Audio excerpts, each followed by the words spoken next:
This is a really great question, and one that I've been asked several times now. So I wanted to make sure that I addressed it, but bear with me because I'm gonna have to address it with math. I love math, but have you guys tried these? Delicious.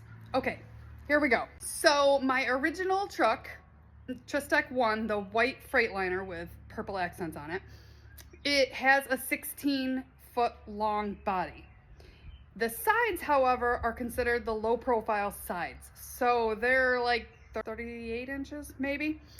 And I added 12-inch sideboards. With the lift axle and all of the axles added together, the GVWR of that truck is, I think, 69,000 pounds.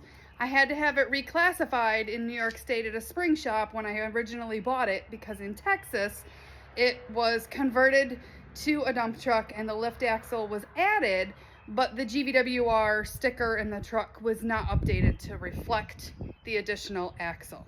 Here's where the math comes in. In New York State, you have to enter your overall wheelbase length, the distance in inches of spacing between each axle, and then you have to account for groupings of axles. The groupings of axles, there's an 80% rule on that's kind of convoluted and confusing, but basically you don't get the rate of all your axles and your tire capacity added together for your overall gross weight. They limit you based on that 80% rule and the length of the truck. So my divisible overweight permit in New York State on that truck is for 67,000 pounds. That's the maximum that I can get with that configuration. With that configuration, the empty weight for that truck is 26,000 pounds, which means I am permitted to carry 20.5 tons. Okay, now let's talk about this truck. So I went with a 16-foot body, but I went with taller sides. It has 58-inch sides with a 10-inch sideboard on it. So the overall yardage capacity of that box is significantly greater than the other truck.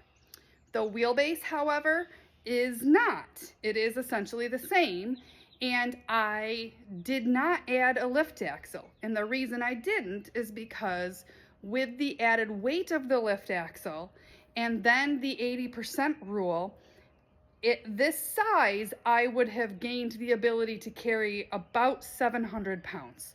So it wasn't worth that extra expense to me. Clarify and say that I love this size because of the work that I prefer to do is in excavation, and I absolutely love the maneuverability of this size truck and the setback axle. That is my favorite to drive because I really can get that truck into some tight spots effortlessly. Well, this truck came from the factory with a GVWR of 66,000 pounds. And I roll across the scales and it weighs 25,000 pounds. So guess how much I can carry? 20.5 tons. So that's why I didn't go with the lift axle on this configuration, because I knew I would end up in roughly the same place, and hauling 20 tons around here is normal and expected. A lot of us, for much of the work, are paid by the hour, and it's beneficial to get into the tight spots. And New York State is actually really hard to get pretty significantly high weights permitted for. Some other configurations that some of my friends and companies that I work with run, they do run a lift axle, but they have gone with a box size that's closer to 18 feet long and up. At that wheelbase with a lift axle, you start to get to, I think, 21.5 ton. Sometimes maybe a 19-foot box, they can get up to closer to 22, but most of the other trucks that I roll through with in the quarry were all hauling between 20 and 21 ton. That seems to be close to the norm for tandem and triaxle dump trucks. The dump trailers obviously haul a lot more. If this answers your question, have a wonderful weekend.